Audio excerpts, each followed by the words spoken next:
Hello everybody, and welcome to Lockdown Literature, courtesy of the Studio Online and the National Lottery Community Fund. You are about to listen to an audio story from a series of writing gathered during the COVID-19 lockdown from both the adults and children's write-on sessions. So relax, settle back and enjoy a selection of writing from some of the finest creative minds at the studio.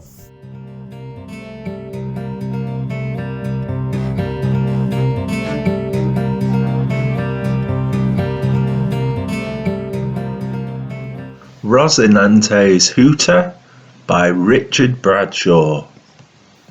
I turn into the supermarket car park, find a spot and park up. As the purring engine dies, I join in with its lovely little sigh. I've been all over the place in this camper van and it's never missed a beat. I only left the house half an hour ago, so it's really not necessary. But I look in the cupboard to see if there's anything I need. Of course there isn't. I checked it all before I left. Nah, I'm looking to see if there's anything whimsical I want. Anything I fancy that isn't already there. I'll have a stroll around the shelves, wander up and down the aisles and have a look-see. There's no rush. I never drive during the rush hour if I can help it, and that is pretty much upon us all. Not me. Let it pass, then so will I. My holiday commenced as soon as my front door clicked shut behind me. I'm well in the mood. I went to Greece once, hitchhiked there. That was the first time I ever saw an orange on a tree. The morning I was leaving, a Friday as I remember, one of my flatmates was washing out a favourite skirt before she went to work. It was to wear later that evening on a night out with her mates. "If I put it on the line," she said, "you can guarantee it'll rain." I told her, no chance. It's going to be a lovely sunny day. "Don't say that," she came back. "I'm stuck in an office all day." I swear, some people can't win even when they've won. I was living in London at the time, which of course is part of an island. So to start with, I took the tube to catch a train to Dover and a ferry to either Calais or Boulogne before thumbs out. By the way, they're both very nice towns if you take the trouble to look instead of just passing through. I was already well into holiday mode by the time I got to Victoria Station. Though in truth, at that time I did not consider myself a holiday maker, more a curious traveller intent on the experience. Still do. At Victoria Station I spotted a family. A couple with 3 kids and as many suitcases. The parents were taking turns shouting at the kids who, it seemed, couldn't do right for doing wrong. In between times they, the parents that is, either looked daggers at or pointedly ignored one another, standing back on their heels and peering into some unsatisfactory frowning distance. It was sad to see. I also looked up, but I was watching the pigeons and smiling. That was when I knew for sure that a holiday should begin outside your own front door. They would arrive wherever and try to start their holiday, which was pretty much fucked already, once they'd settled in. I hoped that a couple of drinks in the hotel bar, after they had duly complained about the dripping tap in their room, might salvage what remained of it. I hope the kids had a good time. An hour ago, I was still trying to convince Sally it was a good idea to come with me. Not pleading or anything. That would be an utter waste of time if ever there was one. I would have been truly pleased if she'd decided to come along though. Now here I am, and so I'm glad to be alone. Sally's lovely, but she complains about the flies in summer. What is anyone supposed to do about that? "Don't bother," I once tried to convince her. "The dripping tap will shoo them away." She told me I was a fool. I always ask her, but when she says no, I just accept it. At least I do once I've given her another chance. She came with me once and kept asking me where we were going. I just pointed at the road ahead and said, "That way." Who can say? Maybe I am just a fool after all. I bought some donuts and a newspaper for the crossword, had a coffee in the supermarket cafe, indulged in a bit of discreet people watching, and headed back to the van. I could have made the coffee in Ros, i.e. Rocinante. That's the name of my camper van. Go ahead, laugh, I don't give a shit. But I believe it's good sometimes to follow an impulse, however small. Traffic's thinned out now. See you later. I headed east. I'm not talking Asia here, just east, towards Hull, unless, that is, I decide to turn the steering wheel at some point. I think I had a vague idea of heading along the east coast, New York, here I come, and having a look at Lincoln Cathedral, a place I've never been. I'm told it's worth the bother. We'll see. Let's see what's on the way. The hitchhiker was walking along trailing his thumb. He wasn't standing there looking miserable and pathetic, you know, the conscience brigade. In truth, I'd have stopped even if he had been, passing on the favour, as I think of it. This time it was me who asked, "Where are you going, mate?" Obviously, his destination lay ahead of us, and I could take him right to it, as long as I didn't turn the wheel beforehand, and there was no need for that. "Your lucky day," I said. I don't usually play music or the radio when I'm driving. I prefer the scenery, countryside, urban, industrial, or whatever, but human conversation has the edge over all that. He told me he was going to visit some mates, and that's all the sense either of us needed to make of it. It was all pleasant enough. I reckon I took him about 60 miles or so, drove him into the town, dropped him off, and had a stroll around it myself. Normally, any future jolted memory apart, I would have forgotten him soon after. I no doubt would have done so this time if it hadn't been for the sound I started to hear about 30 miles later. I seriously wondered if Ros had developed a cough of some kind, though the sound was nothing like one.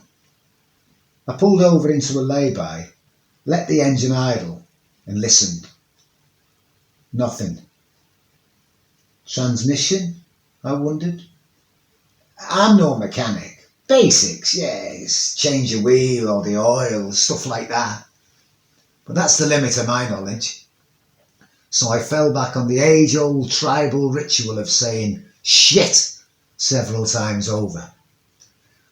I turned the engine off and decided to use my other tactic in such circumstances. Stepped into the back of the van and put the kettle on. I was about halfway down my cup of tea when I heard it again. Like I said, no mechanic here, but the engine wasn't running and we weren't moving, so it wasn't pistons or transmission. This might well be good news. I moved towards the cab and leaned over the seats. It was a bit of a cooing sound. Yeah, it sounded like a pigeon. Well, sort of. I listened, trying to identify the source, leaning in some preposterous posture now over the backs of the front seats into the cab. I got out the side door and went round to the front. The hitcher had put his stuff in the back, but obviously not everything, for there was a box of some kind under the passenger seat. It wasn't mine. I dragged it out, put it on Rosie's bonnet, reclaimed my cup and had another slurp of tea. I listened, but heard nothing. I took it, placed it on the passenger seat out of the wind and listened again. There it was. I have to tell you that my overriding feeling there and then was one of simple relief and pure pleasure. Ros was all right, no problem there. Whatever it was, animal, vegetable or mineral, it was in this box. Except vegetables and minerals don't usually make any noise. The obvious thing to do is open it and see. But what if it was something vicious? Some creature that felt cornered? For all I know, it could be poisonous. I knocked on the box gently, like you'd think I was the bloody postman or something. Nothing. There was a small clasp holding the lid down, one that could have held a tiny padlock, but didn't. I put the box on the floor, undid the clasp, and using a stick I picked up from the verge, tried to raise the lid. After several attempts, I managed to open the box and nothing happened.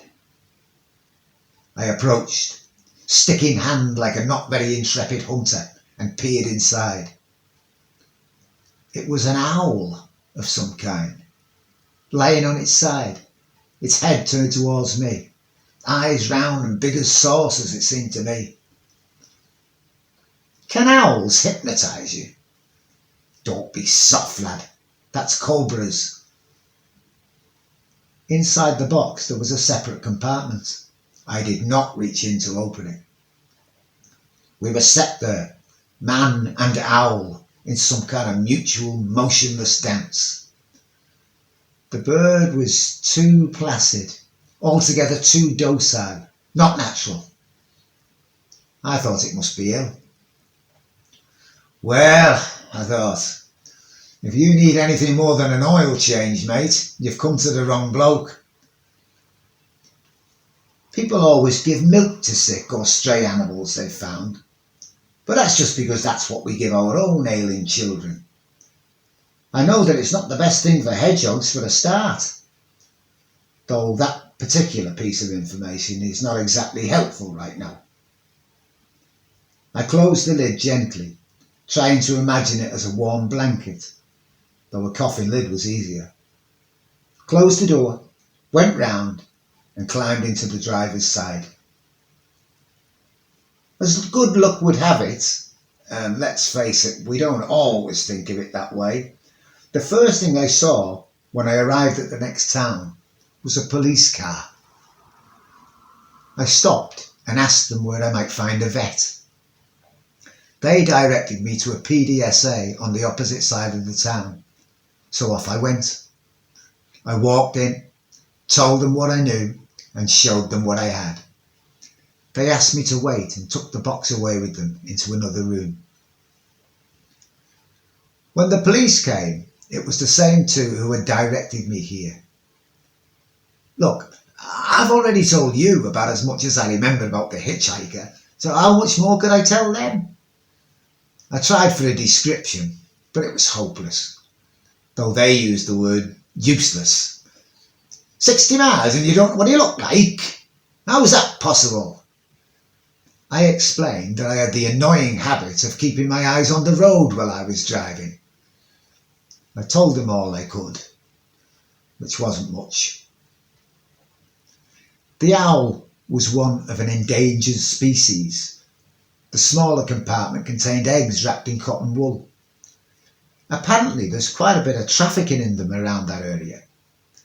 The police had been trying for a long time to get some kind of grip on it.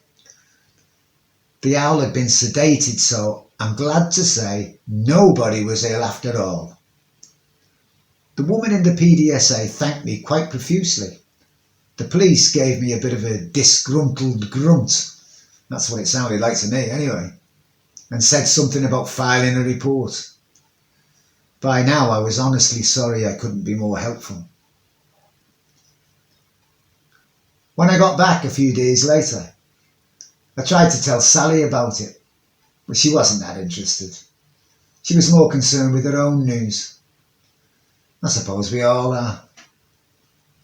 And on top of that, she said, that bloody tap started dripping again.